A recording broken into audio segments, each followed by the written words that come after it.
Dominicana. Aquí lo que se promete se cumple. Fuera del aire, estos muchachos hacen que uno tenga que reírse. Dice que el Taira, que sé yo quién, esto y lo otro. La Tarabulba, recordando unos luchadores. Oye, eso fue en 1958, antes de Colón tirarse del barco. En esa época fue. Bueno, señores, ya está con nosotros el entrevistado de la semana. Ya tenemos a Felipe de Castro Pérez, quien es el coordinador de la mesa de encuentro Vía Alternativa, a quien le damos la bienvenida a este su programa Contenido Semanal. Buenas tardes, gracias por la invitación. Vamos a ver cómo nosotros podemos responder todas sus preguntas. Bueno, al revés, sí. Vamos a ver cómo nosotros podemos disfrutar de sus contestas, de lo que usted le va a decir al público, y también vamos a disfrutar nosotros aquí en este escenario. Pero muchachones, cojan ustedes el micrófono. Felipe de Castro, pasado gran maestro de la masonería dominicana.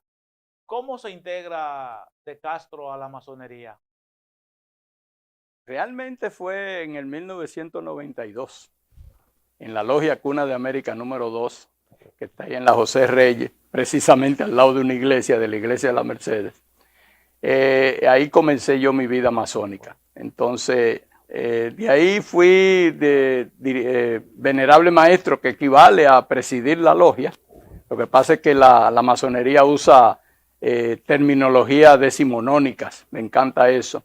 Pero venerable maestro equivale a un presidente de logia. O sea, estuve ahí en la logia, asumí la presidencia ahí, y después hice todo el proceso electoral que se hace para pasar a la función de gran maestro de la gran logia.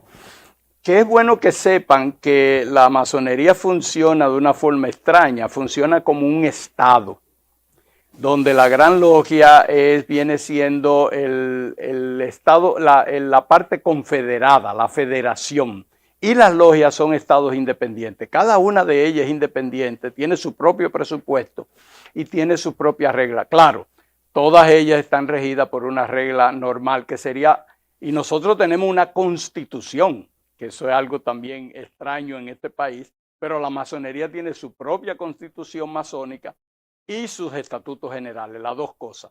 Y en ese sentido estuve sirviendo durante 6 años como gran maestro, y después ya estoy ahora sirviendo en el Supremo Consejo Grado 33 para la masonería, para la República Dominicana. Bueno, Felipe de Castro Pérez también es el coordinador general de la mesa de encuentro Vía Alternativa. Y lo primero que yo quiero saber, mi inquietud es, ¿qué es una mesa de encuentro? Quiero que Felipe me explique. Sí, nosotros surgimos con esa idea de una mesa de encuentro porque finalmente nuestra aspiración no es ni de ser un partido político, ni ser un movimiento político, ni de ser candidato de nada, sino simplemente nuestra aspiración es instruir, la instrucción. Porque eso es lo que realmente nosotros recibimos en nuestra vida masónica, y nosotros queremos aportar eso a la sociedad. Estamos en la obligación de aportar a la sociedad. O sea, cuando usted recibe algo y se queda con él, eso se llama algo muy egoísta. Y nosotros tenemos que compartir el conocimiento que tenemos. Y eso es lo que la mesa de encuentro es, más que nada, compartir todo el conocimiento y tratar ya en el sentido estrictamente político. Entonces, un grupo de masones que están interesados en llevar a cabo algo que hizo un masón en el siglo XIX. El hermano pasado gran maestro Juan Pablo Duarte y Díez hizo lo mismo. Juan Pablo Duarte tomó un grupo de jóvenes, jovencitos todos. Fíjense que cuando él fundó la Trinitaria tenía 28 años, era el que tenía más edad. Y toma un grupo de jóvenes y lo primero que hace es instruirlo, le enseña, lo lleva a que aprendan filosofía, que aprendan matemática, que aprendan economía, y después le dice que tienen que aprender milicia. ¿Y qué hacen? Entran en el ejército haitiano y participan en el ejército haitiano para adquirir el conocimiento de la milicia y los prepara militarmente para el trabajo. Eso es lo que nosotros queremos. Claro, nosotros no vamos a hacer una revolución ni nada parecido, pero sí entrar en el conocimiento, participar. Esa mesa de encuentro es para todo el público, para todos los ciudadanos y ciudadanas, para nosotros entonces discutir proyectos. Uno de los proyectos que nos interesa discutir es el presupuesto participativo, que yo mismo soy un gran sorprendido de que esa ley existe desde el 2007 y ahora fue que me enteré de ella y es algo importantísimo para la sociedad.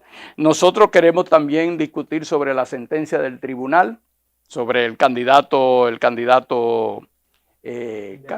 independiente, también sobre el referéndum. O sea, de todos esos temas va a tratar esa mesa y va a discutirlo con todo el mundo. Nosotros no vamos a imponer una idea, nosotros vamos a tratar de ahí que salgan las mejores ideas, los mejores conceptos y que las personas que participen de eso se preparen para participar en la vida política.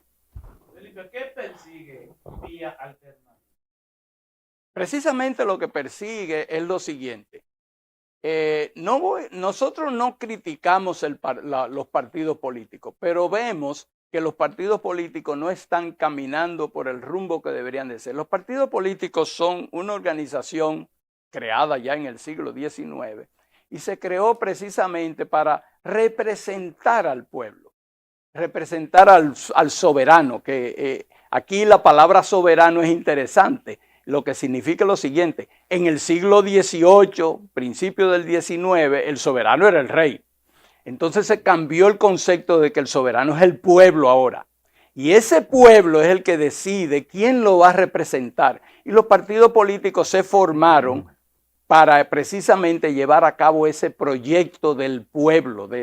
Entonces, ¿qué es lo que nosotros queremos? Nosotros queremos entonces volver otra vez a darle al público, principalmente a la juventud dominicana, darle a nosotros el verdadero concepto de qué es lo que debe ser un partido político para que ellos vayan a sus partidos, porque nosotros no queremos que ellos salgan de sus partidos y cambien la tónica. O sea, en las elecciones pasadas, usted veía una cantidad de candidatos que lo único que decían es que yo soy el más bonito, el más fulano, yo soy el matatán y yo soy toda esa cosa, pero no se había una discusión política, no se hablaba de cosas importantes para la nación.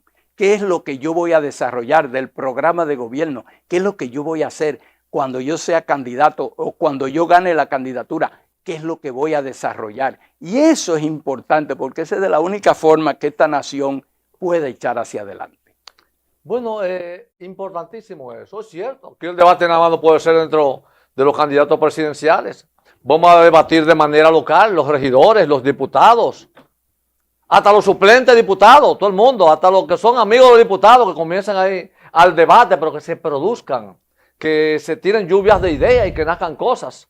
Usted manifestó a su momento el asunto de las candidaturas independientes, manifestó el presupuesto participativo, que son parte de la discusión que están llevando a cabo dentro de lo que es esa mesa de encuentro. Pero me gustaría también, aparte de lo que usted ha expuesto, ¿qué temas específicos están trabajando o difundiendo en Vía Alternativa? Usted ya mencionó algo referente. En Vía Alternativa, ahora mismo nosotros estamos creando una serie de pequeños spots que están ahí en YouTube y creando primero lo que sería el orgullo nacional. Estamos hablando de nuestros héroes. Estamos hablando de cada uno de los héroes para volver a rescatar el orgullo de ser dominicano, de que nosotros tenemos una nación y tenemos una serie de hechos importantísimos en nuestra nación. Y eso entonces nosotros lo estamos haciendo con pequeños spots, pero la idea es esa, ir creando lo que sería el orgullo nacional, el orgullo de ser dominicano, reconocer nuestros héroes, nuestra historia. Eso es la primera parte de todo eso. Don Felipe, ¿cómo se podría catalogar lo que es Vías Alternativas como una organización sin fines de lucro, una organización política? ¿De qué manera ustedes lo catalogan? Realmente no podemos negar que es una organización política, pero no es una organización partidista.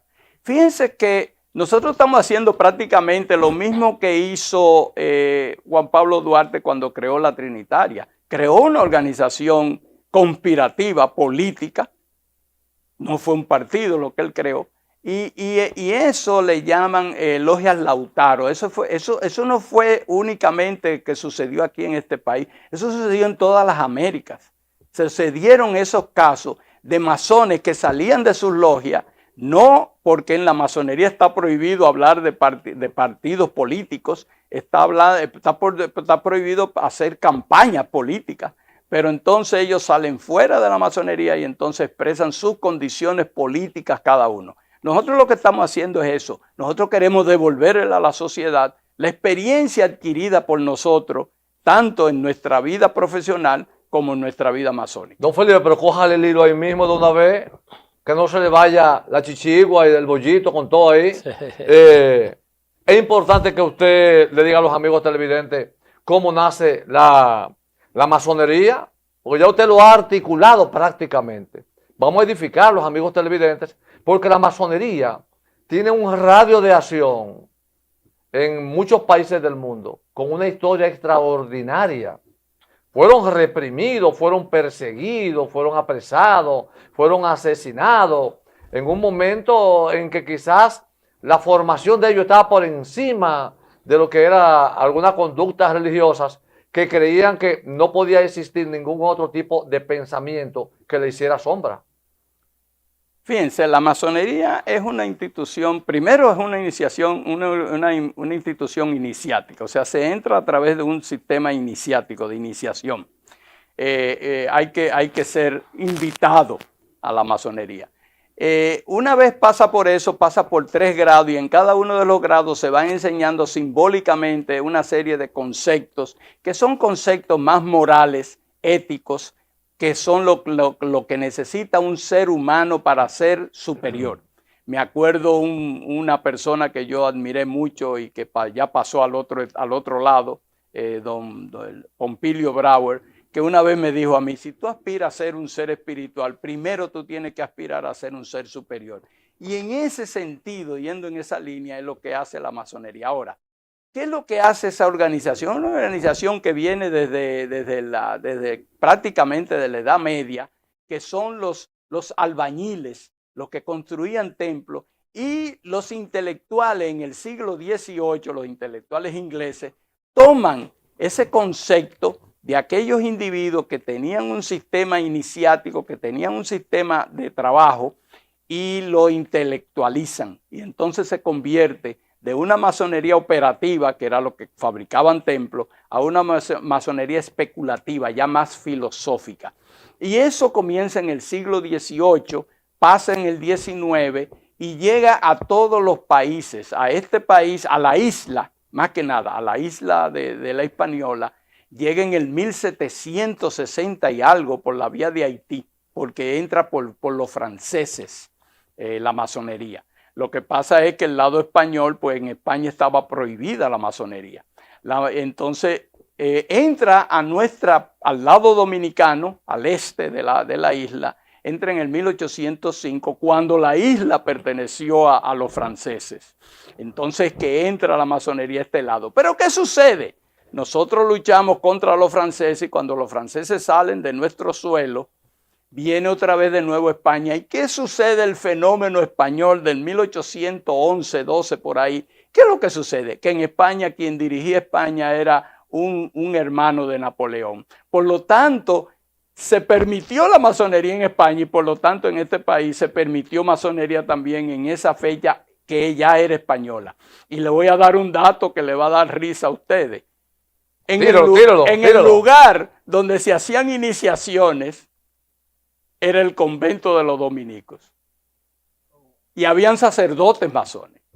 Y habían sacerdotes masones desde esa fecha. Aquí abajo, en la ciudad colonial ahí. Sí, en todo eso. ¿Tú sabes cuándo cambia la situación? Cuando la anexión a España, que entonces vienen los obispos españoles con las prohibiciones y a los sacerdotes se les prohíbe eso y entonces cambia la situación de la iglesia. Pero aquí hubo un fenómeno extraño en este país de que la masonería y la iglesia nunca tuvieron ningún problema en sí. No habían esos pleitos. A veces hubieron ciertas situaciones, como por ejemplo la situación de don Eugenio María de Hostos, que cuando falleció la iglesia no permitió que se enterrara en el cementerio municipal, que era el cementerio de la Independencia, y tuvo que enterrarse en el patio donde está la Normal, que prácticamente está frente al convento. Y estuvo ahí hasta que fue llevado al Panteón de la Patria, que es el único extranjero que nosotros tenemos en el Panteón de la Patria, porque él dijo que él no quería que lo enterraran en su patria, en su suelo patrio, que es Puerto Rico, hasta que Puerto Rico no fuera independiente. Y como no es independiente todavía, él dijo, quiero que mis huesos estén aquí en Dominicana, hasta que Puerto Rico no sea libre e independiente. Por lo tanto, es un héroe nuestro también. Sí. La iglesia no quiso que lo sepultaran en el cementerio de la Avenida Independencia porque era masón. Porque era masón. Sin embargo, y eso es extraño, sin embargo le permitían a los otros masones hacerlo.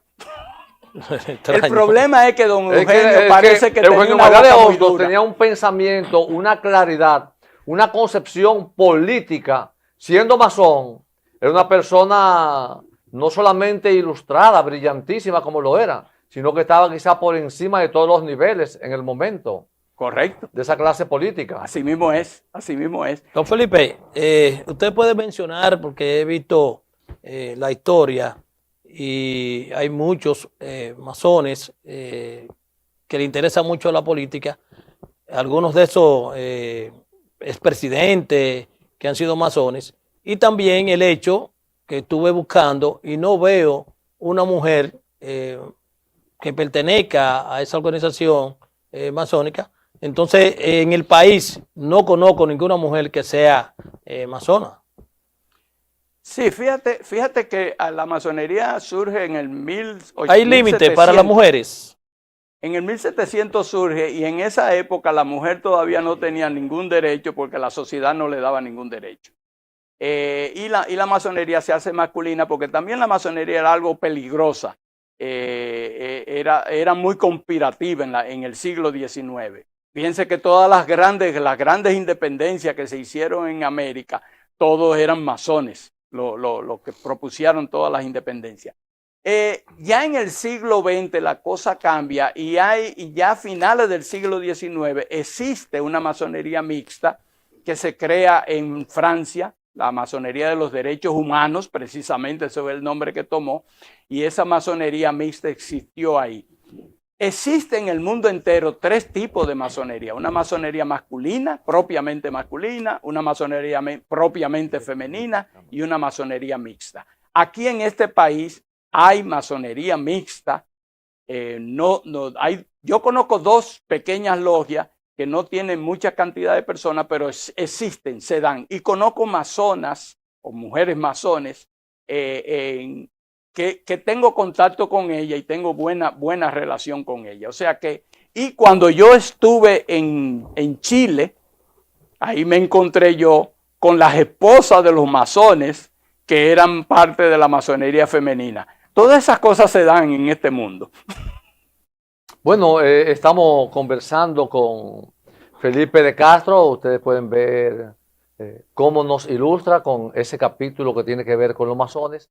Los muchachos nos están haciendo señas para ir a una muy breve pausa y continuar con esta muy importante, más que entrevista, conversatorio. Así que siga con nosotros. No le cambie. Bueno, continuamos con nuestra entrevista de la semana con el señor Felipe de Castro Pérez, quien es una persona muy versada, es en el campo de ese conocimiento de la masonería, pero también es la persona que está coordinando la mesa de encuentro Vía Alternativa. Don Felipe, la masonería tiene un radio de acción muy grande y sobre todo ha gravitado dentro de figuras que son altísimamente estelares en el mundo y en el campo de la política. Por ejemplo, San Martín en Argentina, Francisco de Miranda, Simón Bolívar, Benito Juárez. Ya usted mencionó a Eugenio María de Hostos, que lo asumimos de nosotros Duarte, 1000 por 1000. Juan Pablo Duarte, Luperón, los trinitarios, la mayor parte. Washington, en Estados Unidos la historia de la masonería es muy destacada. ¿Podría usted darle una pincelada de esos líderes políticos, de esos luchadores por las independencias de esos pueblos que eran masones? ¿Qué razón lo llevaba a ese plano? Bueno, fíjense lo que significa es lo siguiente. Nosotros, hay un rito dentro de la masonería, que es el rito escocés antiguo y aceptado, que es un rito muy político y muy filosófico, las dos cosas unidas. Entonces, ¿qué sucede con eso? Que eso es como si fuera que después que usted es maestro masón, usted va a una escuela que le van a enseñar política, le van a enseñar economía, le van a enseñar, y se hace en ese rito. Entonces, desde Norteamérica, de la parte de Washington hasta el sur, ya en la Patagonia, llegando a Chile y Argentina, técnicamente todos los libertadores y todos los que han trabajado en eso han sido masones. El último presidente masón que nosotros tuvimos en este país fue Juan Bosch. ¿Don Juan Bosch era masón? Juan Bosch era masón, se inició en la logia La Esperanza número 9, llegó al grado de compañero, al segundo grado, pero después se le hizo post-mortem maestro masón. Igual que a Juan Pablo Duarte se le hizo gran maestro post-mortem. Felipe, ¿es cierto que el sistema republicano nace de la masonería? Sí, es interesantísimo porque, por ejemplo, usted va a una logia masónica y usted se va a encontrar dentro de la logia masónica el poder ejecutivo, el poder legislativo y el poder judicial. O sea, existen los tres poderes y en la gran logia también están eso. O sea, ese sistema republicano es el que va impulsando y por eso las personas van cambiando. O sea, fíjense que en la masonería usted puede presidir la logia, usted no tiene que tener el apellido tal, o usted no tiene que tener el título tal. Cualquier hermano masón o maestro masón puede aspirar a la presidencia. Igual que a la gran maestría, tiene todo el derecho y se hace un sistema electivo interesante. Por ejemplo, para la gran maestría, el sistema que se utiliza se parece mucho al sistema que se utiliza en Estados Unidos, que es como por colegio electoral.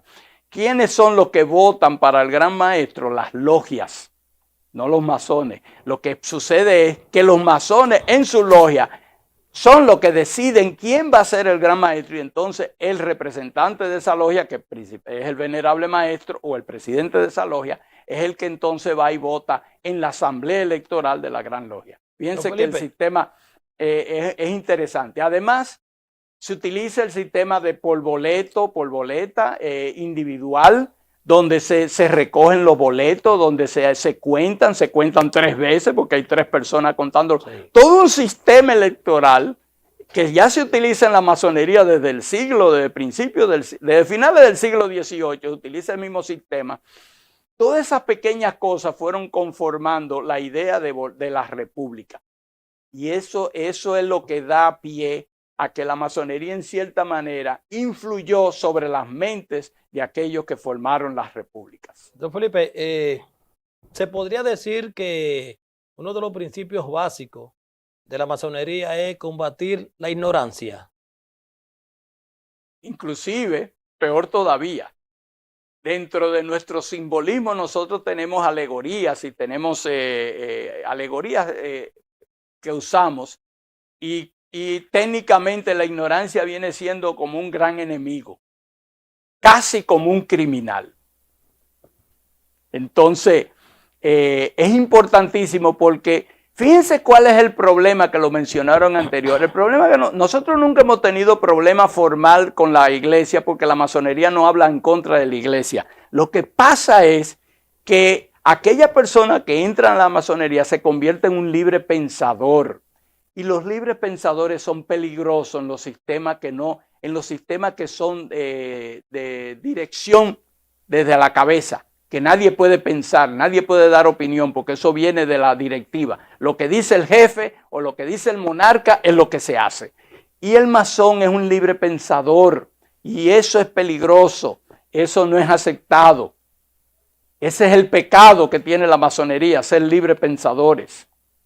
Por eso chocamos con todos los regímenes.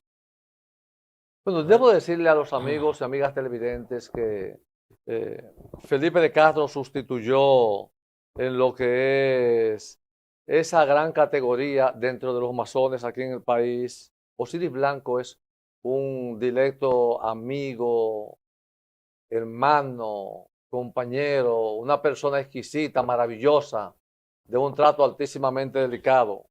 Y Felipe de Castro lo sustituyó a él, fue durante 3 periodos, es decir, 6 años, gran maestro de la Gran Logia Masónica de la República Dominicana. Es decir, que con quien estamos hablando es con una persona con una muy alta formación dentro del campo de lo que es la masonería. Así que creo que hemos disfrutado de esta actividad. ¿Alguna pregunta, colegas? No, por último, preguntarle a Felipe si es cierto que la masonería nace en la clandestinidad. En cierta manera sí, en cierta manera sí. Muy perseguido, ¿eh? Muy perseguido. En cierta manera. En el Renacimiento tú tienes que ver que comienza en el Renacimiento y tiene que comenzar bastante, vamos a decir, soterrada, es cierto. Don Felipe, si una persona entra a esa logia masónica y luego entonces pues quiere salir, ¿tiene la libertad de poder salir de esa logia? El masón siempre es libre de tomar sus propias decisiones. Al masón no se le castiga por haber entrado y después salido, porque eso siempre lo tenemos entre las personas. Nosotros a veces digo yo que de cada 10 que iniciamos se queda uno realmente finalmente, los demás van cayendo en el camino, ya sea por el trabajo, muchas veces más por el trabajo, muchas veces por la vida los obliga, porque no puede cumplir con los horarios, no puede asistir a las reuniones, etcétera, etcétera. Pero no hay una pena, para nosotros sigue siendo un hermano, porque ahí es que viene un problema. Una vez tú te inicias en la masonería, tú eres un hermano masón, aunque ya tú tengas 40 años sin ir a una logia. Bueno, don Felipe, 30 segundos, que el tiempo en televisión es criminal. Nos están haciendo señas. Un último mensaje a lo que son los miembros de la mesa de encuentro vía alternativa. Nosotros lo que queremos es la oportunidad de que nosotros poder expresar todo nuestro conocimiento y crear una nueva generación, una generación que piense, que conozca sus derechos, que conozca sus deberes, que conozca la ley, que conozca la política, para que puedan trabajar en política y ser seres ciudadanos. Correcto, perfecto, el tipo de ciudadano que necesitamos en nuestra nación. Bien, importantísimo conversatorio con el señor Felipe de Castro Pérez, pasado gran maestro de la masonería dominicana. Ustedes saben que en televisión el tiempo es el que manda y no hay tiempo para más. Damos las gracias por habernos permitido llegar hasta sus hogares. Será pues hasta la próxima. Pero antes, quédese con nosotros. No le cambie.